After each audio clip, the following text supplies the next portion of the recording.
Assalamualaikum warahmatullahi wabarakatuh. Bismillahirrahmanirrahim. Nawaina at-ta'allum wa at-ta'lim wa tadhakkur wa tadhkir wa an-nafa'u wal-intifa'u wal-ifadatu wal-ifasah wal hath 'ala tamassuki bi kitabillah wa sunnati rasulih wa ad-du'a ila dilalati al-khair bi dawam maradati Allah qurbi wa thawabi wa nawaina kama nawa bi aslafana wa sahna musabah. Bismillahirrahmanirrahim. Fa in ahsana kalam kitabullah afdalul hadi hadi Muhammadin sallallahu alaihi wasallam wa syarrul umuri muhdatsatuha wa kullu muhdatsatin bid'ah wa kullu bid'atin dhalalah wa kullu dhalalah fin nar. Qala al-musannif rahimahullahu ta'ala wa nafa'ana bihi bi 'ulumihi bi asrarihi fid darin amin ya rabbal alamin. Bismillahirrahmanirrahim. Wal maqalatu ar-rabi'atu. Makalah yang keempat, an Umar radhiyallahu an, dari Umar radhiyallahu an, nukila ani Syekh Abdul Mu'ti As-Samlawi. Cerita ini dinukil dari Syekh Abdul Mu'ti As-Samlawi. Anna Nabiy sallallahu alaihi wasallam qala li Jibril alaihi salam. Nabi Muhammad sallallahu alaihi wasallam pernah bicara sama malaikat Jibril sallallahu alaihi salam, bicaranya begini. Sifli hasanati Umar. Malaikat Jibril, coba tolong ceritakan kepadaku tentang kebaikan-kebaikannya Umar. Faqal, lalu malaikat Jibril Jawabnya malaikat Jibril, "Lau kanatil bihar midadan wasyajaru aqlaman lamma hasaratha." Kebaikannya Umar ini, jika saja lautan itu dibuat tinta, lalu pepohonan semuanya itu dibuat penanya, lamma hasaratha, maka tidak cukup untuk menulis semua kebaikan-kebaikannya Umar. Ini saking banyaknya kebaikan Umar. Jasanya Sayyidina Umar kepada Islam itu sungguh luar biasa. Memang Umar ini semula adalah preman. Orangnya sangat keras. Pada saat belum masuk Islam, itu Umar pernah mendengar putrinya itu baca Quran. Itu Umar emosinya itu putrinya langsung dikubur hidup-hidup. Saking premannya Sayyidina Umar. Umar itu memang benar-benar preman raja tega. Dia adalah preman di pasar Ukad. Ada pasar Ukad. Itu sampai-sampai suatu ketika Nabi itu melihat modelnya Umar itu preman di pasar Ukad. Nabi Muhammad langsung berdoa kepada Allah, karena Nabi Muhammad itu berandai-andai, andai pun Islam ini nanti ada orang itu semacam Umar, ya Islam akan jadi kuat. Nah, ya Nabi Muhammad orang khusyuk. Ya orang khusyuk itu ya perlu bantuan-bantuan orang yang agak preman-preman begitu, yang punya keberanian luar biasa. Nabi Muhammad itu berdoa kalau enggak hari Senin itu Umar didoakan masuk Islam oleh Nabi, Kemisnya langsung masuk Islam. Kalau enggak Senin masuk Islam Kemis, ya Kemisnya berdoa, Seninnya masuk Islam. Artinya tidak butuh waktu 1 minggu untuk terijabah doanya Nabi Muhammad memasukkan Sayyidina Umar ini. Jadi Nabi Muhammad itu menaklukkan Umar tidak dengan cara duel, ya, dengan cara kekerasan ala Sayyidina Umar, tapi ala doanya Nabi Muhammad. Nah, Nabi Muhammad waktu itu kalau dakwah masih sembunyi-sembunyi. Jadi Nabi Muhammad itu punya 2 periode. Satu periode itu dakwahnya Nabi Muhammad hanya di kalangan terbatas, sembunyi-sembunyi, tidak berani terang-terangan di depan publik. Karena apa? Karena kemampuan Nabi Muhammad dalam sisi perlawanan secara fisik, intimidasi, teror dan lain-lain begitu, dengan orang kafir Quraisy, Nabi Muhammad jelas kalah jauh. Nabi Muhammad ini orang masih muda lah, yang dilawan paman-pamannya tokoh-tokoh besar kafir Quraisy, sehingga Nabi Muhammad tidak mempunyai kemampuan yang cukup untuk melawan mereka. Oleh karena itu Nabi Muhammad dalam mendakwahkan Islam yang pertama pada fase-fase awal itu Nabi Muhammad masih memakai metodologi berdakwah secara diam-diam, antar personal, antar keluarga, sanak kerabat dekat seperti itu. Namun semenjak Nabi Muhammad mendapatkan personel baru, Umar ini masuk ke agama Islam, Nabi Muhammad kemudian strateginya dinaikkan dari dakwah yang semula diam-diam berubah menjadi terang-terangan. Bagaimana tidak berani terang-terangan? Karena sudah mempunyai kekuatan yang super power, ada Sayyidina Umar, seorang raja tega di dalam agama Islam. Saking Sayyidina Umar itu nanti ketika sudah berjalan, saking teganya Sayyidina Umar, setan sendiri dalam riwayat satu hadis itu, andaikan ada satu lorong, satu jalan kecil itu dilewati oleh Sayyidina Umar, setan itu tidak berani menginjakkan kakinya bekas telapak kakinya Sayyidina Umar, saking jimbritnya setan terhadap Sayyidina Umar. Nah, Sayyidina Umar ini mempunyai jasa yang sangat besar terhadap perkembangan agama Islam. Karena apa? Peningkatan agama Islam, pemeluk agama Islam yang semula itu diam-diam, jumlahnya sedikit karena nggak berani terus terang, ini dengan kehadiran Sayyidina Umar, Islam itu dideklarasikan oleh Nabi Muhammad di mana-mana, didakwakan secara terbuka, secara masif, secara terbuka. Karena ini secara terbuka, banyak orang yang kemudian menjadi tertarik masuk ke Islam.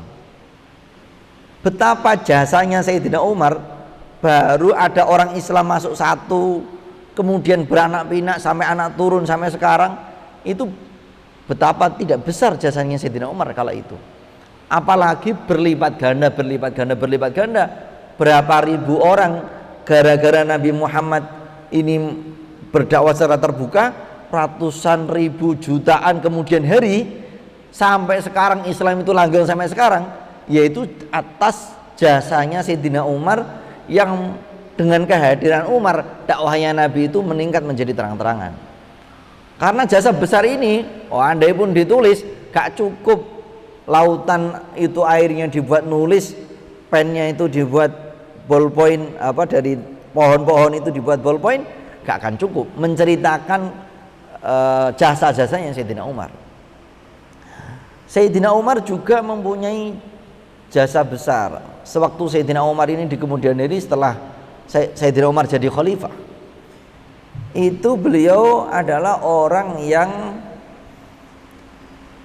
mempunyai inisiatif untuk menggaji orang-orang baik, orang-orang soleh, para pekerja-pekerja di sektor-sektor kebaikan. Itu Sayyidina Umar mempunyai lumbung, ya, Diwanul Murtazik namanya, semacam kas negara kalau sekarang, itu dibuat gaji orang-orang di seperti misalnya prajurit perang atau komponen-komponen negara. Karena Sayyidina Umar yang adalah sebagai khalifah, komponen-komponen negara ini digaji oleh Sayyidina Umar. Orang-orang baik dapat bisyarah itu di masa Rasul nggak ada, adanya di macam Sayyidina Umar. Ini adalah gagasan baru. Kenapa begitu? Karena untuk melestarikan orang baik ini biar tetap lestari, tetap jalan. Kalau ada orang baik, dia tidak disokong dengan finansial yang cukup, betapa dia akan berhenti kebaikannya di tengah jalan. Sedangkan orang-orang buruk itu terorganisir dengan baik, mereka disokong dengan pendanaan yang cukup. Ada orang konser-konser, ada orang ngeklub, ada orang dugem, main perempuan, itu semua mereka bisa berjalan. Ya, ada wanita yang jual diri, kenapa kalau dia itu eksis dengan dia jual diri sepanjang bertahun-tahun? Ya karena ada yang bayar, ada pelanggannya. Lah, kalau pelacur-pelacur saja itu dia bisa sustainable gara-gara ada yang bayar, dia itu bisa sustainable. Lah kalau orang baik tidak ada yang ngasih bisyarah memperhatikan kesejahteraan secara ekonomi, ya nanti orang baik itu akan mundur jadi orang baik, dia pilih kerja di luar sektor kebaikan-kebaikan. Oleh karena itu Sayyidina Umar ini yang kemudian mempunyai inisiatif orang-orang baik itu perlu digaji. Karena apa? Supaya kebaikannya bisa sustainable. Prajurit ya digaji. Supaya apa? Dia nanti biar tidak pindah pekerjaan sebagai kuli panggul, sebagai kuli bangunan, tidak sebagai pekerjaan-pekerjaan yang lain. Sedangkan dia sebagai prajurit, sebagai bendahara, sebagai apa, ini sangat dibutuhkan untuk kemaslahatan bersama. Oleh karena itu Sayyidina Umar mempunyai inisiatif. Yang inisiatif itu tidak pernah ada dulu di zaman Rasulullah. Rasulullah tidak ada bukunya gaji siapa, ngasih bisyarah siapa, itu nggak ada. Nah itu kemudian berjalan sampai sekarang, banyak ustadz, banyak kiai, muadzin siapa itu digaji, ya memang turun-turunnya dulu dari masa Sayyidina Umar. Nah kemudian Nabi Muhammad setelah tanya, ini banyak sekali cerita-cerita tentang kebaikannya Sayyidina Umar, itu jasanya sangat banyak. Intinya saking banyak jasanya. Lalu Nabi tanya kepada malaikat Jibril lagi, faqal sifli hasanati Abi Bakar. Jibril, lah terus kalau Umar kayak gitu, itu Abu Bakar itu kebaikannya terus kayak apa? Coba berikan sifat-sifatnya kebaikan-kebaikan Abu Bakar kepadaku. Malaikat Jibril jawabnya, faqal Umaru hasanatun min hasanati Abi Bakar. Umar yang kayak begitu, lautan dibikin tinta, pohon dibikin ballpoint, itu dibuat nulis gak cukup, itu baru satu kebaikannya Abu Bakar. Dari sekian banyak kebaikan Abu Bakar, Sayyidina Umar itu hanya 1%-nya saja. Berarti sangat ngeri. Abu Bakar gak ada apa-apa nih, Sayyidina Umar itu dengan yang kayak begitu itu gak ada apa-apa nih dengan Sayyidina Abu Bakar. Abu Bakar itu membela agama Islam, ya jiwa, ya raga, ya doa, semuanya dicurahkan untuk agama Islam. Betapa tantangan berat pada saat Nabi Muhammad mendapatkan wahyu untuk melaksanakan sholat 5 waktu, sebuah perjalanan Isra Mi'raj yang sulit dicerna oleh masyarakat di kala itu Abu Bakar adalah orang yang pertama kali bilang kepada Nabi Muhammad, sodakta ya Muhammad, kamu ngomong benar ya Muhammad. Di saat orang lain belum mudah untuk menerima sebuah kejadian yang sangat susah dicerna oleh akal orang masa itu Abu Bakar langsung begitu saja menerima itu. Oleh karena itu Abu Bakar mendapatkan julukan As-Siddiq, ya, karena orang yang selalu membenarkan perkataannya Nabi Muhammad. Abu Bakar ini dalam hal modal secara finansial itu luar biasa. Tidak ada peperangan yang modal finansialnya itu tidak ditanggung oleh Abu Bakar. Semuanya, semua perang itu Abu Bakar yang jadi bandarnya. Biaya operasional perang itu sangat mahal. Itu semua yang nanggung Abu Bakar. Kecuali satu perang saja, perang Tabuk. Ya, perang Tabuk itu yang modalin adalah Sayyidina Utsman. Di luar perang Tabuk semua yang biayai Abu Bakar. Keren. Biayain perang, Pak. Itu sekali perang itu modalnya bisa habis 1000 dinar. Padahal 1 dinar itu kalau tidak salah setara dengan 4,2 gram. 4,2 gram itu kalau 1000 dinar berarti 4.200 gram. 4.200 gram kalau sekarang harga emas 970.000, gampangnya 1 juta. 1 juta kali 4.200 berarti berapa? 4 miliar. Itu sekali perang itu modalnya bisa habis 4 miliar. 4 miliar itu belum operasional yang lain, belum ontanya berapa, buat bekal makanan berapa. Di perang Tabuk itu Sayyidina Utsman nyumbangnya adalah 1.000 dinar. Selain sumbangannya Sayyidina Utsman, itu pasukan yang ikut itu 10.000 pasukan. Masing-masing orang yang miskin-miskin itu juga ikut nyumbang. Ikut nyumbang. Ada salah seorang yang matur kepada Rasulullah, "Ya Rasul, saya ini tadi malam habis panen kurma. Panen saya itu sekian, sedikit itu panennya. Saya mau nyumbang sekilo, ya sekitar sekilo kalau ditimbang sekarang. Sekilo ya Rasul, boleh tidak?" Kata Rasul, "Boleh." Betapa kalau orang itu satu nyumbangnya sekilo kurma.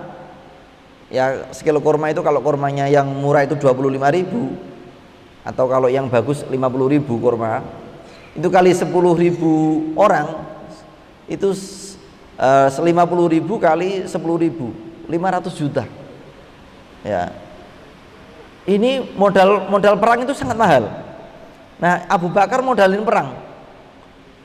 Betapa agama Islam, memang agama Islam itu banyak yang melalui jalur perang bukan karena untuk ofensif, tapi defensif. Jadi untuk mempertahankan, karena dunia Arab kala itu adalah dunia orang saling menumbangkan dengan yang lain. Seperti dulu kita tahu di sejarah Majapahit dan masa-masa itu kan satu kerajaan kalau pengen eksistensinya diakui ya harus berani bertempur dengan kerajaan yang lain. Di masa Arab saat itu dunia adalah dunia perang. Untuk mempertahankan eksistensi itu orang harus mau mempertahankan lewat perang. Oleh karena itu Islam kalau pengen bertahan ya harus mampu melawan badai perang ini. Bukan karena Islam itu satu-satunya jalan lewat perang, tapi untuk mempertahankan eksistensi Islam itu melalui jalur perang.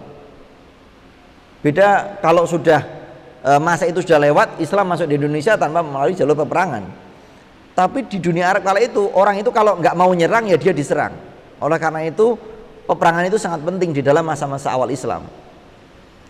Nah, karena ini untuk mempertahankan eksistensi, Abu Bakarlah orang yang memberikan suplai dana yang sangat cukup, karena beliau adalah konglomerat, sehingga Islam itu eksistensinya masih tetap terjaga. Abu Bakar adalah orang yang berpikir realistis, tidak hanya ngandalke dongo. Satu cerita, Bilal bin Rabah itu seorang budak yang suaranya bagus, yang adzan pertama kali itu Bilal di saat disiksa oleh majikannya, itu Abu Bakar tindakannya adalah realistis. Kalau orang miskin barangkali melihat ada orang disiksa, itu bisanya mendoakan. Abu Bakar tidak hanya mendoakan, tapi tanya sama majikannya, kalau nggak salah namanya Umayyah. Umayyah, ini kenapa kamu siksa? Bilal ini saat disiksa memang dia hatinya sangat kokoh terhadap Islam. Jadi Bilal itu selalu baca ahad begitu. Sedangkan majikannya itu dia masih kafir. Lah ditanya sama Abu Bakar, "Loh ini mau siksa terus kenapa?" "Ya emang sesuai gue, kan ini kan memang budak gue. Ya budakku ya karepku dhewe no. Karena dia tidak mau mengikuti perintahku, aku siksa kan ya nggak ada masalah." Ya logis juga. Ya mana ada majikan itu yang rela budaknya sageleme dhewe, sedangkan dia mempunyai kekuasaan terhadap kehidupan budak itu sendiri. Dia memang beli kok. Abu Bakar itu lah gimana kalau budak itu kemudian tidak menjadi milik kamu? Apakah masih kamu siksa gara-gara dia Islam? Ya enggak lah, karena bukan milik saya. Kalau sekarang masih milik saya, ya sesuka saya dong. Ya sudah, ini Bilal aku beli, kamu minta harga berapa? Dibeli ini oleh Abu Bakar. Ini Abu Bakar membebaskan Bilal, kemudian Bilal menjadi Islam yang 100% tanpa gangguan siapa-siapa. Itu ya atas jasanya Abu Bakar. Bilal bisa adzan bolak-balik, bisa aman adzannya sampai sekarang itu kita tahu ceritanya, kita mendengarkan adzan yang baik-baik. Itu ya dari berkat dari jasanya Abu Bakar. Belum lagi ceritanya Abu Dujana, ceritanya sangat panjang. Abu Dujana ini adalah seorang sahabat yang miskin. Sahabat yang miskin ketika subuh itu nggak pernah wiridan, nggak pernah ndonga sama Rasulullah. Nabi Muhammad itu mengamati sehari dua hari itu, loh ini Abu Dujana kok nggak pernah wiridan, nggak pernah doa sama saya. Ditanya sama Rasulullah, Abu Dujana, aku melihat kamu beberapa hari kok nggak pernah ikut berdoa sama aku setelah sholat subuh, itu gimana ceritanya? Terus Abu Dujana curhat, matur sama Rasulullah, ya Rasul, saya itu orang miskin, saya di rumah punya anak-anak yang secara makan dia tidak cukup, anak-anak saya banyak yang lapar, kekurangan makan, saya perlu cepat-cepat pulang. Lah kenapa emang? Hubungannya apa antara lapar anakmu dengan kamu cepat pulang? Begini, samping rumah saya itu rumahnya orang Yahudi. Orang Yahudi ini di depan rumahnya, di pekarangan rumahnya itu dia punya tanaman pohon kurma. Yang pohon kurma itu dia doyong ke pekarangan saya. Sedangkan kalau malam hujan lebat, kurma yang miliknya tetangga saya yang Yahudi itu pada berguguran jatuh di depan rumah saya. Maka saya ini sholat subuh cepat-cepat pulang sampai rumah itu pengen ngambilin kurma tetanggaku yang Yahudi itu untuk saya kasihkan kepada dia sebelum anakku bangun dari tidur. Karena pernah satu ketika saya itu pulang dari masjid agak terlambat, keburu anak saya bangun terlebih dahulu. Anak saya keluar dari rumah mendapati kurma berceceran di depan rumahnya, anak saya terus ngambil itu, diambil sama anak saya terus kemudian dimakan. Saya pulang itu kurmanya sudah terlanjur itu masuk ke kerongkongan dia. Saya ingat kepada sabdamu ya Rasul, kullu lahmin nabata min suhtin fanaru aula bih. Setiap daging yang tumbuh dari barang haram maka neraka lebih baik bagi dia. Saya mendengar itu, ingat itu, kemudian saya keluarkan ini, tangan saya masukkan sampai ke tenggorokan anak saya cabutin. Perut anak saya pukulin. Saya minta anak saya itu segera memuntahkan kurma itu supaya anak saya tidak kemasukan harta haram. Rasul mendapati ini, siapa yang disambat pertama kali oleh Rasulullah? Abu Bakar. Abu Bakar datang. Sebelum mendatangkan Abu Bakar begini dulu, Rasul mendatangkan Yahudinya dulu. Yahudi diundang, Pak Yahudi, boleh enggak kurma depan rumah kamu itu saya beli? Oh boleh, tapi bayarannya itu nanti dengan bayaran kurma yang banyak, pohonnya dari intan, buahnya dari berlian, begini-begini gitu. Yang sifat-sifatnya itu semua di surga. Artinya tidak dibayar oleh Rasulullah dengan pakai duit, tapi pakai pahala di surga. Yahudinya ini jawabnya ketus, Muhammad, saya itu nggak biasa jual beli kredit. Kalau jual beli kepada saya harus kontan. Nggak ada kurma dibayar di surga, nggak ada. Kalau mau kamu bayar sekarang. Kalau nggak mau ya sudah. Lah habis itu Rasul baru kemudian manggil Abu Bakar. Karena ya yang paling konglomerat saat itu Abu Bakar. Abu Bakar, datang Abu Bakar.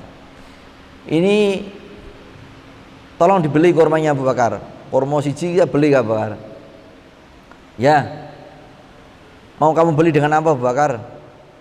Ini Rasul, saya itu punya perkebunan kurma itu di satu daerah begitu. Ada yang namanya daerah kalau di Mekah itu perkebunan yang kurmanya itu super-super. Kalau sekarang itu misalnya di Indonesia itu kan ada daerah-daerah yang mempunyai ciri khas tanaman yang super. Misalnya kalau tembakau itu Temanggung, misalnya karena ada begitu, ada kekhasan begitu kan. Nah, kurma juga ada, kurma tanaman mana itu yang mempunyai kekuatan karena tanahnya yang bagus, cocok, itu mempunyai buah yang sangat istimewa. saya beli kurmamu itu satu pohon dengan satu kebun saya yang berada misalnya kalau di sini misalnya yang di Demak misalnya begitu. Oke, deal. Akhirnya kurma yang di depan Yahudi ini pohonnya masih berdiri di situ, tapi buahnya nanti kalau berbuah miliknya Abu Dujanah, sesahabatnya Rasulullah. Yang ngebosi Abu Bakar. Tapi dasar licik Yahudi ini pulang ke rumah sambil tertawa. Istrinya bertanya, "Loh Mas, ada apa kok tiba-tiba tertawa, kok kelihatan bahagia banget?" "Iya, bahagialah. Gimana nggak bahagia? Muhammad ini orangnya bodoh." "Loh emang gimana?"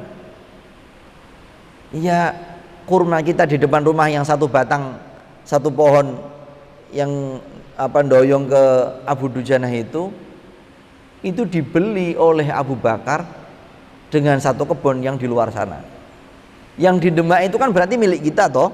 "Iya, milik kita." "Kok ya dia nggak tahu bahwa yang di depan rumah kita itu kan ya kurma kita? Dia itu beli apa? Beli kurma yang berada di depan rumah kita. Itu kan milik kita juga. Jadi yang di Demak itu milik kita, depan rumah juga milik kita. Dia dapat apa? Nggak dapat apa-apa dia." Oh, licik dia. Dia terjadi itu diskusi di hari ini, malam nanti itu pohon kurma itu pindah di depannya rumahnya Abu Dujanah tanpa ada bekas galian apa-apa, atas mukjizatnya Rasulullah. Jadi pohon itu tanpa ada bekas galian yang semula berada di depannya Yahudi ini pindah lokasi di depannya rumahnya Abu Dujanah. Gara-gara curangnya itu kayak begitu.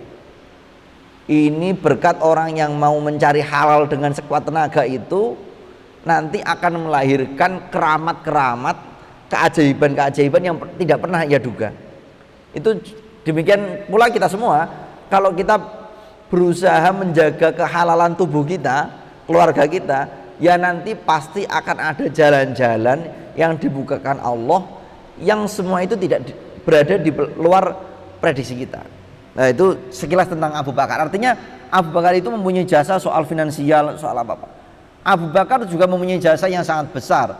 Nabi Muhammad pergi ketika keadaannya sangat genting, Nabi Muhammad kemudian hijrah ke Madinah, yang menemani ke gua Hira, ke gua Thur ya, ke gua Thur itu adalah ya Abu Bakar. Orang yang paling memasang dada bertaruh nyawa membela Rasulullah ya Abu Bakar. Betapa Islam itu tidak akan berkembang dengan pesat kalau Nabi Muhammad tidak berpindah dari Makkah ke Madinah. Sedangkan yang menoreskan tinta emas perpindahan Nabi Muhammad dari Makkah ke Madinah siapa? Abu Bakar.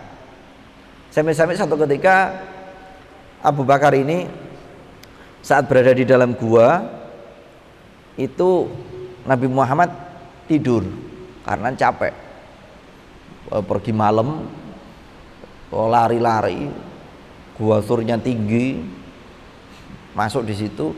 Nabi Muhammad itu tidur di pangkuannya Abu Bakar. Abu Bakar duduk begini, duduk. Abu Bakar itu melihat ada sela-sela gua itu ada ular, yang ular itu tampak mau keluar. Oleh Abu Bakar khawatir ular ini nanti kalau keluar nanti akan mengganggu, akan mematuk Rasulullah. Ditutupin sama kakinya Abu Bakar. Jadi kakinya ini Rasulullah tidur di atas pangkuan, kakinya Abu Bakar ini yang satu itu sambil nutupin lubang yang ada ularnya.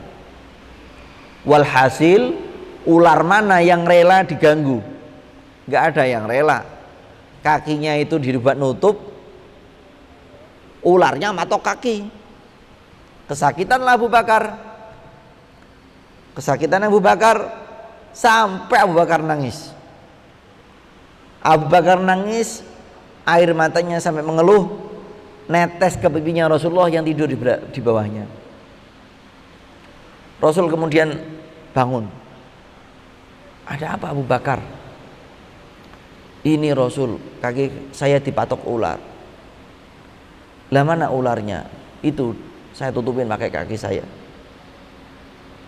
Terus Rasul ini tanya sama ular, karena Rasul adalah manusia pilihan yang bisa berkomunikasi dengan semua jenis makhluknya Allah, ditanya, ular, kenapa kamu kok malah mematok kakinya Abu Bakar? Iya Rasul, ini dia itu menghalang-halangiku. Betapa bahagianya saya ini di sini, ini tempat saya, Anda telah masuk ke tempat saya itu ingin menikmati melihat engkau sebagai makhluk pilihannya Allah. Aku ingin menikmati melihatmu, keindahan wajahmu, keindahan tubuhmu ya Rasul, saya ingin menikmati itu. Tapi Abu Bakar ini malah justru menutupi pandanganku, malah aku tidak dikasih akses apa-apa, nggak bisa mengakses engkau ya Rasul. Ya dengan terpaksa ini saya patok ya Rasul. Jadi ularnya yang nggak rela sebenarnya bukan karena tidak masalah apa-apa, ya karena memang ularnya pengen menikmati keindahannya Rasulullah. Oh begitu ceritanya. Pengorbanannya seperti itu. Abu Bakar juga mempunyai jasa yang sangat besar. Anaknya Abu Bakar yang mempunyai sejarah yang sangat besar. Siapa? Sayyidah Aisyah, satu-satunya istrinya Rasulullah yang masih perawan, masih kecil. Dengan begitu Rasulullah ketika sudah tidak berada di dunia lagi, yang paling banyak cerita tentang kehidupan rumah tangganya Rasulullah di dalam rumah ya Sayyidah Aisyah, putrinya Abu Bakar. Jadi Khulafaur Rasyidin yang jumlahnya 4, itu yang 2 itu jadi mertuanya Rasulullah, yang 2 jadi menantunya Rasulullah. Yang Abu Bakar sama Umar ini jadi mertuanya Rasulullah, yang Utsman dan Ali dan itu menjadi yang 2 dari mertuanya Rasulullah, yang Utsman dan Ali menjadi menantunya Rasulullah. Jadi 4 Khulafaur Rasyidin ini yang 2 jadi mertua, yang 2 jadi menantu. Izzud dunya bil mal wa izzul akhirati bisalihil amal. Kemuliaan dunia itu ditopang dengan harta benda. Wa izzul akhirah, kemuliaan kalau pengen mulia di akhirat, bisalihil amal, dengan amal-amal yang baik. Ya artinya kalau kita pengen mulia dunia akhirat, ya donyone sing sugih, ngamale sing akeh, ibadah sing akeh, itu bakal mulia di dunia dan di akhirat. Apakah boleh di dunia kaya? Ya boleh. Memang dunia doa yang diajarkan itu kan Rabbana atina fid dunya hasanah fil akhirati hasanah. Kita minta kepada Allah di dunia dikasih kebaikan, di akhirat juga kasih kebaikan. Demikian kajian kita pada siang hari ini, semoga bermanfaat. Allahumma anfa'na bima 'allamtana wa 'allimna ma yanfa'una wa zidna 'ilman nafi'a. Subhanakallahumma bihamdika asyhadu an la ilaha illa anta astaghfiruka wa atubu ilaik. Shallallahu alaihi wasallam Muhammad walhamdulillahi rabbil alamin. Wa assalamualaikum warahmatullahi wabarakatuh.